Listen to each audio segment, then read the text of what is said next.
What is up, everyone? Welcome to the IDP Plus podcast. I'm one of your hosts, Matt Record at mrecord21. I am riding solo tonight as some schedules made Steve not available when we were recording this. So, what are we going to talk about? We are going to talk about defensive back tiers for the upcoming 2023 NFL season. We're talking redraft tiers. It's redraft season. It's what, a week or a week and a half away from the regular season actually starting. That is absolutely crazy, but it's a fun time to be in fantasy. It's a fun time to be a subscriber to the IDP guys. They are a sponsor of this podcast, sort of our flagship there. So if you're not a subscriber to this YouTube channel, if you're watching on YouTube or to the IDP guys, please like, subscribe, check us out. We have everything you need to win all of your leagues the entire year. The premise of this podcast, though, is we are going to be talking about defensive back redraft tiers. Everyone likes to talk about tiers. Why are tiers important? Well, you don't want, when targeting players in different parts of your draft, you want to make sure you are maximizing your value. How do you maximize value? Typically by grabbing players at the end of tiers. So if people think a certain group of players is, valued at about the same amount, you get some pretty good value by grabbing one of the players that's sort of at the end of the tier instead of starting a tier break and grabbing someone, maybe overpaying for someone that is going to have the same amount of production.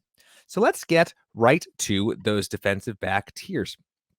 If you remember from the linebacker video slash podcast, the way we did it is we had 5 or 6. I believe this one we had 5 IDP guys staff members sort of rank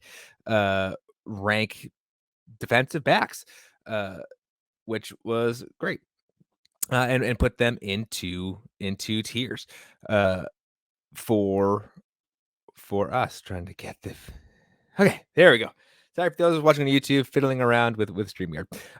So put them into 5 tiers so we can sort of break out those people. We only did about the top 20 defensive backs that we had in our system to figure focusing more on the smaller drafts here. So let's get right to it. So tier number 5, trio of players in those top 20 there, highlighted by Jamal Adams, Chauncey Gardner-Johnson, and Marcus Jones. So let's go through those. So Marcus Jones, it's a cornerback there with the New England Patriots. So I know when we usually talk about defensive backs, we often think about safeties as usually for the more standard scoring settings. Tackles are prevalent. They're very helpful. Obviously, we always love a splash play, interception, force fumble, any of that jazz. But bread and butter for a stable floor and the defensive back position will be your tackles, and that's sort of across the board. So it's interesting that we even have a cornerback here in Marcus Jones with the Pats. As you know, if you've been following us around, I am a Patriots fan, so I do like seeing him here. But I don't know if I would be targeting him as a top 20 player, which is sort of why we have him in this tier 5, right at the end of tier 5. So things we like about Marcus Jones, he flashed some potential last year as he got more playing time. The Patriots, with an utter lack of other options on offense, sort of threw him out there and made some pretty impressive plays, both as a punt returner and as a wide receiver. Really, they just gave him the ball and let him run as a punt returner for a touchdown. So we like that versatility. The Patriots clearly see a lot in him talent-wise. So he's definitely someone that we're targeting, especially in cornerback specific leagues. But when we're talking like regular defensive backs, yeah, tier 5 is right for him. Up next, we have Chauncey Gardner-Johnson, who finds himself on a new team. I believe it is the Lions. Quick check. He had a breakout year last year with the Eagles, which won a lot of people a lot of things. Yep, new team is the Lions. Why I had them in tier 5 and why we as a group had him in tier 5. You don't want to expect players to be doing the same things, especially when they change teams that have a different scheme that might utilize players in a slightly different way. That's not to say that last year wasn't great. And like I said, he probably helped y'all win a lot of games. but there's a lot of risk involved, especially because his ADP is going to be so much higher based off of last year's production. So I'm going to let someone else deal with that, while I will be targeting people with more stable roles on their teams. And the last in tier 5, we have Jamal Adams. So this is an interesting player there with the Seattle Seahawks because we didn't know when we were going to see him play this year. He was just taken off the pup list there for Seattle, maybe a little earlier than we were expecting. Uh, with that, I adjusted accordingly, put him as a tier 4 player because when he plays, he's very heckin' good. Granted, we don't know if they're going to just throw him right back into the deep end. So temper expectations early on in redraft, and that might be enough to let someone else deal with him, especially when, wins in week 1 mean just as much as wins in, right before the playoffs. That might be enough. But he's definitely someone to keep an eye on, especially in those smaller redraft leagues where he might, just by the very nature of how many starting spots you have, be on the waiver wire. So if he picks up right where he left off pre-injury there in Seattle, he is going to win you a lot of games. So yeah, that is the tier 5. Let's move right on to tier 4. Again, only 3 players. We have Rayshon Jenkins, L'Jarius Sneed, and Ahmad Gardner. We like to pepper in cornerbacks into our tier lists. I know a lot of the leagues that we run, we are trying to make cornerbacks relevant again, which might be a hot take, but they're players too. They deserve their time in the sun. Granted, in these tiers, they are still ranked sort of accordingly, so don't need to spend a whole lot of time talking about them. But Ahmad Gardner, obviously great cornerback for the New York Jets. He flashed us so much potential last year. We expect really great things from him. The only caveat is when you have shut down cornerbacks, quarterbacks are less likely to throw at them, which means there's fewer opportunities for them to actually score you points, which is what you need. So if you're in a combined cornerback defense safety league, you should not touch Ahmad Gardner. Again, he does not get enough people throwing at him to make it worth it. But if you're in a cornerback league or cornerback required league, there is something to be said for getting guys that are out there 100% of the time. We expect the Jets to have a fairly decent offense this year with Aaron Rodgers now helming all those gluttony of weapons there in New York. So we expect teams to have to throw on the Jets quite frequently. Again, they might not be targeting Gardner, but the fact that Sauce Gardner will be out there 100% of the time, he's bound to make a play or two, should give you a stable floor. I had him in tier 4. We as a whole had him in tier 4. I think that's right, especially in cornerback required leagues. But again, temper expectations in terms of upside because people are going to be avoiding him at all costs. L'Jarius Sneed is a fascinating one. I had him in the tier 5. The group had him in tier 4. So let's unpack that.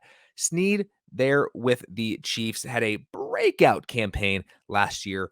Really looked the fantasy stud part with his usage and his production. He ended up as being the cornerback 1 by a pretty decent margin there. Now, here's where I temper my expectations with him.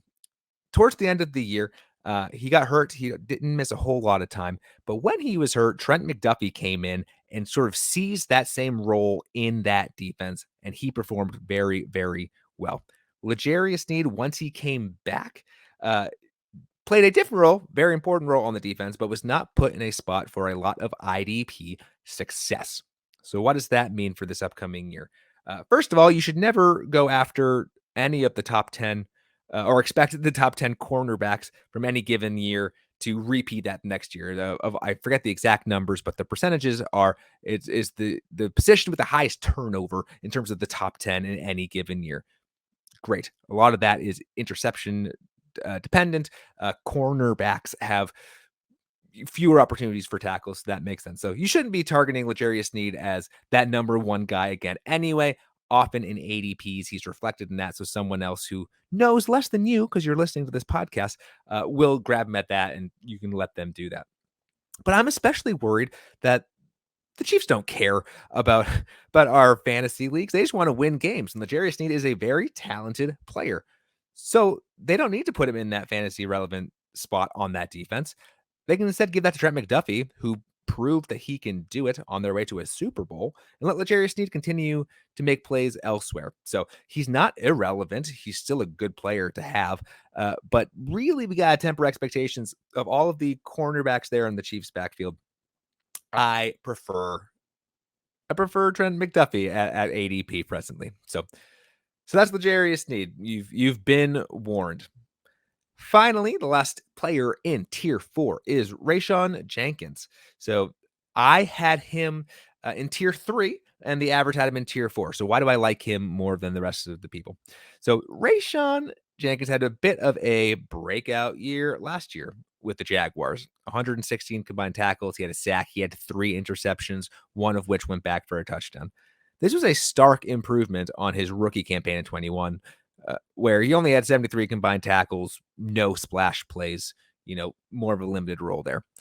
We really like what the Jaguars, or I guess I really like what the Jaguars are building there in Jacksonville with that young defense, with a burgeoning defensive line that's going to be getting after quarterbacks a little more, with a pretty wealthy stable of linebackers there, which we talked about in the linebacker video or podcast.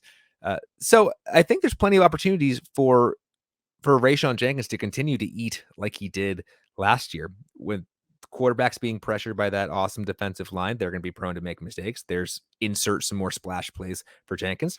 I think the Jaguars have a decent to decent plus offense with Trevor Lawrence finally looking the part, which means I think teams are going to have to keep up with them offensively, which means more passing opportunities for stats for Rayshawn Jenkins. So I like him more. I think he's a nice sleeper for you in your drafts to sort of grab and laugh while other people are drafting people like L'Jarius Sneed. Because I would bet if you were to look at ADP, L'Jarius Sneed is being drafted ahead of Rayshawn Jenkins. So there you go.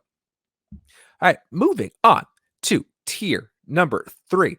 This is where we get into these bigger tiers. So a lot of times, it's difficult to project defensive backs because, like I said, you have to have a tackle floor, and then you're really trying to project those splash play capabilities because that's what really elevates people. So I said the top 10 people don't really turn over or do turn over more frequently than other positions, but I would bet the top 20 to 30, especially at the safety position, don't have as much of a turnover. Again, the top 30. So you can predict generally well how the top players, but it's harder to tell who's going to break into that top 10. So that's where I kind of see tier 3 here and why it's so large. We have so many varying opinions on who should be in here because these are the players that are going to be solid. They're going to help you win games. They're not going to put up goose eggs. They are going to be valuable members of your team. And they have the absolutely any given week could jump into the top 5, top 10 in that week. But we're thinking this is more of the stable, probably finishing as that DB2 range on the whole. So let's go through tier 3. I'll read the names real quick here. We got Grant Delpit, Jeremy Chin, Xavier McKinney, Buda Baker, Julian Love, Antoine Winfield, and finally Kyle Duggar. Okay, Kyle Duggar, the New England Patriot hybrid-ish safety. His usage in that defense is superb for IDP circumstances. He's often at the line, ready to help make tackles, which has put him in pretty nice spots to be able to get those splash plays moving forward. Why is he not higher? Well, the Patriots utilize the old tactic of changing up their defense depending on who they're playing, which is a novel concept. It's worked for them for years, but it makes it difficult to have a stable, necessarily IDP production. So when the Patriots are playing teams that they expect to run a whole lot, you'll see Duggar sort of spike. He gets a lot of tackles. He's around the ball. When they play teams that throw a lot, while Duggar is still on the field, he does not have the same types of plays to be able to rack up those stats. So I think we're at the point now where we know who he is, which is a certified top 15 player who will have weeks where he flashes in the top 5. who won't really be worse than 30, especially now after Devin McCourty's retirement. They're kind of filling in that hole there. Like, he's going to be on the field a whole bunch. He's a really, really solid DB2, but I think it's time to temper those DB1 expectations just a little bit. Up next, we have Antoine Winfield with the Tampa Bay Buccaneers.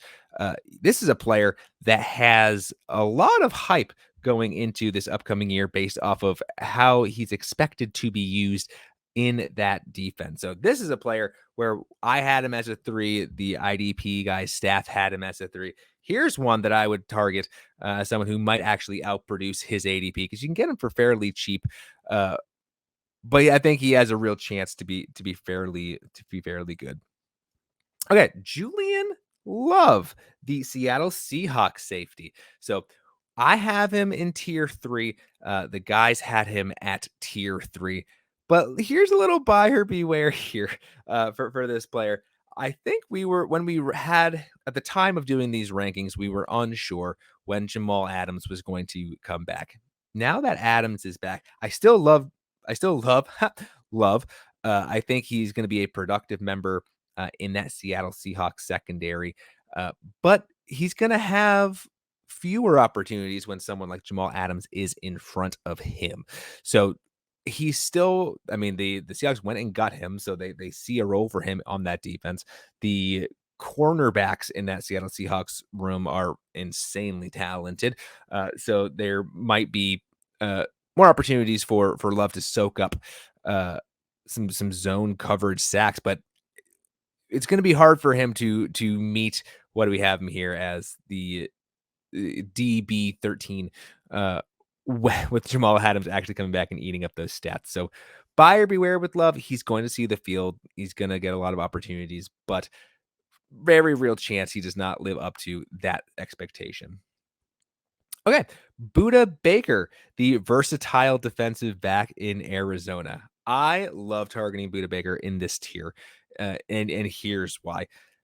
The Cardinals are going to be terrible. I don't know if you saw this today or yesterday by the time you're hearing this, but they cut Colt McCoy. They have 0 quarterbacks on their offense that anyone has any trust in, meaning they're going to have a lot of defensive snaps to rack up those stats. Buda Baker has proven to be a versatile playmaker who has a knack for finding the ball.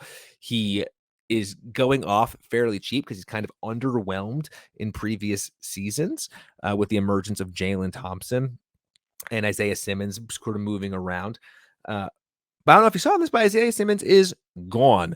Jalen Thompson is still there, but the Cardinals are seemingly in full on tank mode. They're going to be playing a lot of defense. Buda Baker is a player that they see a lot of potential in because he's still there, which means I really like him. I really like him as a target. I think people are kind of sleeping on him, especially at his ADP. So go ahead and get him in this tier 3. Up next is Xavier McKinney with the Giants. I have him as tier 2. The IDP fellas had him in the 3rd tier. Look, Xavier McKinney has had some bad injury luck in recent years. But there's a reason why at the beginning of last year he was given the green dot, right? The Giants need a quarterback on defense. It's funny I just mentioned Isaiah Simmons because he is now there in New York. But here's the thing. McKinney has proven to that defensive to the organization that he can be trusted with calling plays. And even in the 9 games started last year, he was still fairly productive. 45 combined tackles. He had a sack. He was around the ball. 2 tackles for a loss. 5 passes defended. He was very productive in those 9 games. But you can get him at an extreme discount right now because, again, all this ADP, if you're playing, especially in redraft with folks that aren't as tuned in as you, no, he's seemingly fully healthy. He's going to be back to playing all those snaps on the Giants defense. You can get him at this discount. Like you always are looking for value in redraft, because while other people are grabbing some of these other names, you can wait and get someone like Xavier McKinney, who'll have a nice bounce back season for you, and well, shoring up other spots on your defense. So I like Xavier McKinney a lot this year. I think you should too.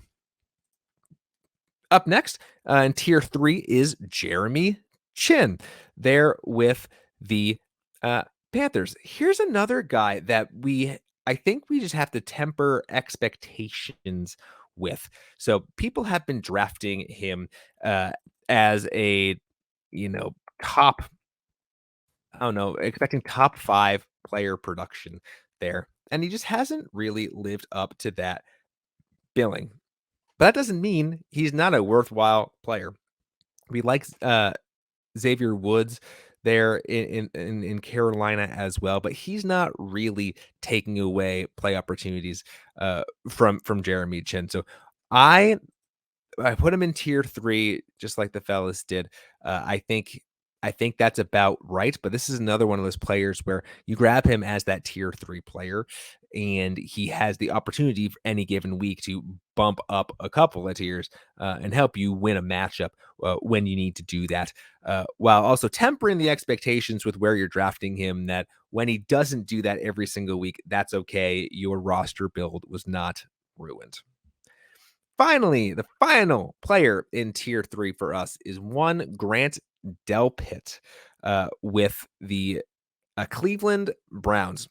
So I have him in tier 4, actually, while the average was in tier 3. Delpit had a breakout year last year, played really well. Of all of the players in around this range, I have just less confidence in his ability to consistently perform. Uh, so I, again, the ADP is going to be overvaluing where he is at because of last year's breakout, which is fine. Good for him. Is there a chance he repeats that? Yes. I like a little more consistency. So why I like, for example, a Xavier McKinney having a bounce back or a Jeremy Chin having more of a bounce back more than a Grant Delpit. They've proven they can do it before. And I think that's important. I also think the Browns offense is going to be better than it has been in a minute, meaning fewer snaps for Delpit to actually put up production. So yeah, tier 3 and 4 is about right for him. I'm a little lower on him, but you could convince me to be higher, but I'm doing this alone today, so no one is going to convince me. So I'm definitely right. Hardy, har, har. Okay, moving on to tier 2. This is where it gets interesting. The next 6 guys.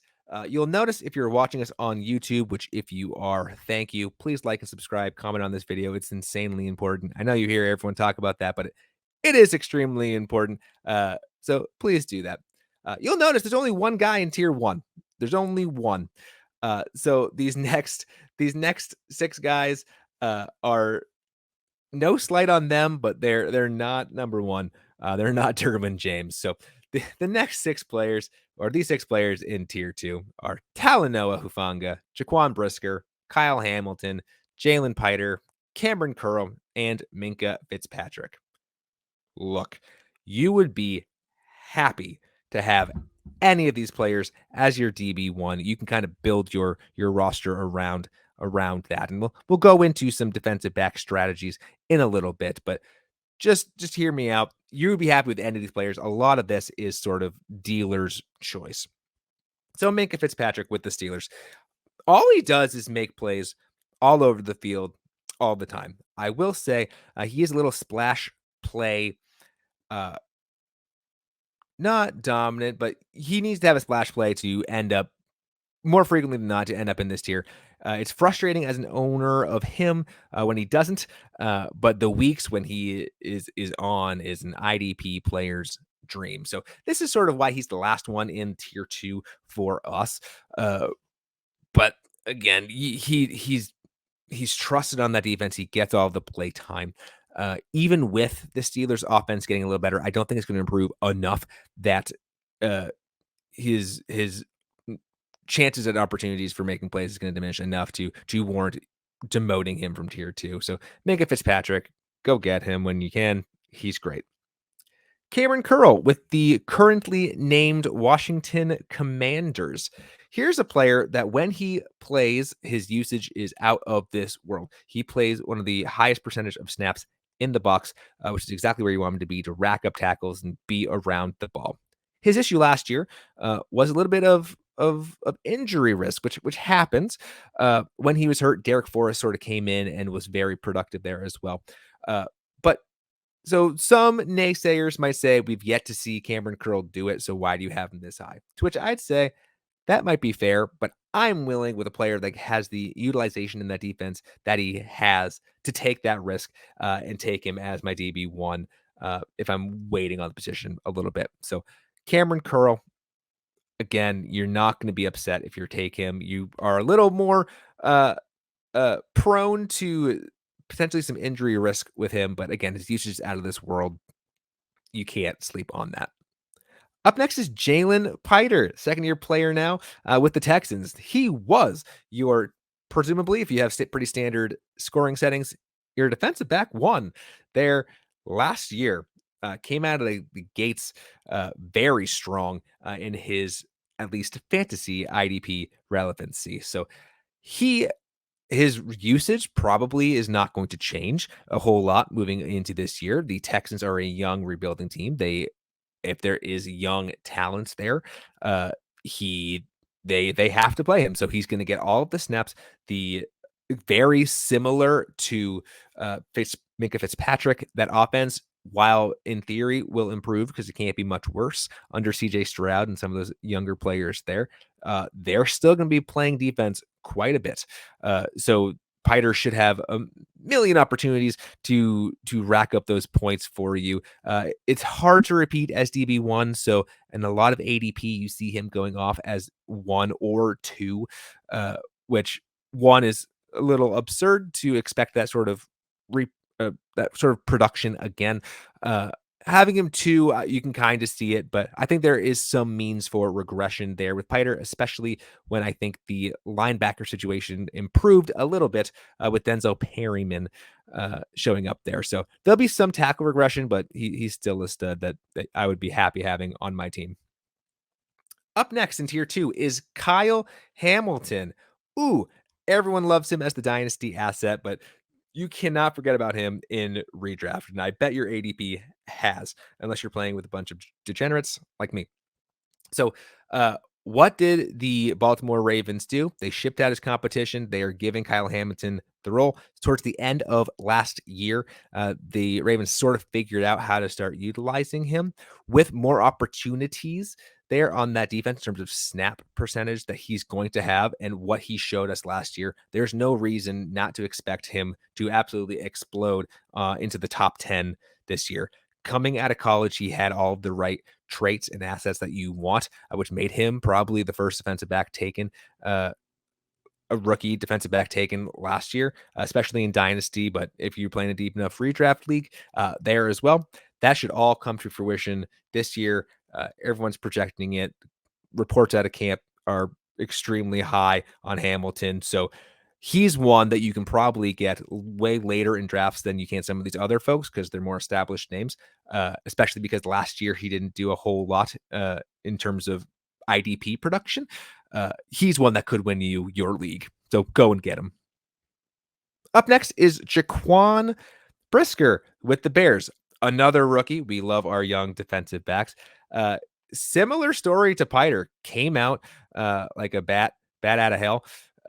There with the Bears, had an excellent percentage of snaps in places you want him to for IDP relevancy. And he absolutely produced. Nothing should really have changed this year with that Bears team. Maybe the offense is going to be better a little bit, but in this particular case, I think it's the nice balance of the offense didn't get too good, such that he's not going to have the snaps needed to put up nice IDP production, as well as it might have gotten good enough against another bad defense that they'll be in a shootout and other teams will be passing a whole bunch on him. So I really like Brisker's usage. I like that he's young. I like that they trust him there. No one really banging down the door trying to take away snaps there. So he's definitely in this tier 2 for sure. Definitely pretty high up there. And the final one in tier 2 we have is Talanoa Hufanga with the 49ers. The more he gets to play, the more snaps he gets, the more snap percentage he gets, he just continues to produce at the level that we want him to. So the 49ers know what they have. They've sort of been easing him up. I think he's going into his 3rd year. Maybe it's his 4th year this year. But last year they kind of let off the reins and he really produced a whole bunch of splash plays, a whole bunch of tackles. He's a player that you can trust. You can trust to be extremely good for you the entire year, which is important. So when you're drafting players here in this, especially to be your DB1, you want that stable production. You would be a fool to be going for the top scoring guy, or expecting to be the top scoring guy here in this tier, or just going for that because it's so hard to predict. But what you get here in this tier 2 is the stability that you need to feel confident that you are, again, not ruining your build with one of these guys as your DB1. But time to go to the DB1, the only player that all of us here at the IDP guys and the IDP Plus show had in a tier of his own, and that is Derwin James, which if you aren't on Derwin James at this point, are king. I don't know where you've been, but if you are new to the IDP space, let me tell you a little bit about what he has done. The last 2 years, he had 115 combined tackles in 2022, 118 combined tackles in 2021. This is after he missed an entire season plus due to injury. The year before that, in 2018, he had 105 combined tackles. Look, he does it all. He gets tackles, he gets sacks, he gets passes defended, he gets interceptions. He does all the things you could possibly want for the Chargers. And it is just a dream heckin' come true from an IDP perspective. If you pay the draft capital to get him, you won't be upset about it. Granted, I typically like to wait, let other people pay the enhanced ADP to get folks like the Derwin James. But if you go and get the guy, the tier 1 guy, kind of like on offense, the equivalent of Travis Kelce, who is so far and above more consistent and better than the next tier down, you're going to have that advantage over other teams every single week. So I am not here to judge that. Go ahead and get him where you can, if that's the kind of thing that you want to do for your team. He's clearly tier 1. I like a lot of the tier 2s as well. But Derwin James, he's our king. He's the guy. He's the man. Go and get him if you want him. There's not much more to say about the best of the best, especially when you're in a tier of your own. That is going to do it for us here at the IDP Plus podcast. Thanks for hanging out with me, running it solo this week. Next week, we'll be back to the regularly scheduled programming with Steve and I, and perhaps a guest. Little foreshadowing there. But until then, again, please like and subscribe this video. We really appreciate the support. We love hearing the questions. We love having that mailbag section, especially when next week we might be able to do some start sits for you, as that's right, the NFL season is finally upon us. So get us your start sit questions. I guess any of those last minute draft questions, we'd love to hear from you. Like and subscribe to the video. Check us out at IDP guys. .org. There's so much great stuff happening both there and on YouTube and on Twitter/X, really on any socials. We really appreciate the support, and we can't wait to help you win your leagues right along us. So again, for Matt Record at mrecord21, this has been the IDP Plus podcast, and we'll see you next week.